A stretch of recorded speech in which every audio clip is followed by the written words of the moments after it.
ఇంకొక వారం 10 రోజుల్లో ఆయన ప్రభు దగ్గరికి వెళ్ళిపోతాడు. అలా పిడికిలు బిగించి గడగడ గడగడ ఉనికిపోతుంటే చెయ్యి పిడికిలు ఇట్లా బిగించి పట పట పట పళ్ళు కొరుకుతున్నాడు. అన్నా అన్నా అన్నా అన్నా అంటే కళ్ళెత్తి పచ్చగా కళ్ళు, ఒళ్ళు గొల్లైపోయింది, పచ్చగా కళ్ళు. ఆ కళ్ళు పంపిస్తే స్పూన్ ఫీడింగ్, ఒకే ఒక స్పూను 2 స్పూన్లు అంతే. స్పూన్ ఎంత? Teaspoon. మెత్తగా అక్కలు ఏదైనా పంపిస్తే మెత్తగా వండి దాంతో 2 స్పూన్లు.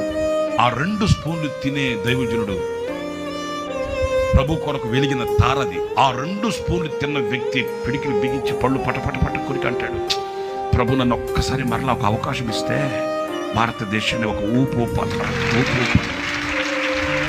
నేను అనేది ఆయన ఘనత కొరకు కాదే, ఆయన ఘనతను ఆశించేవాడైతే ఆయనకి దేవుడిచ్చిన ఈ పరిచర్యను బట్టి అతిశయించేవాడు. ఇంకా నేను ఎందుకు కష్టం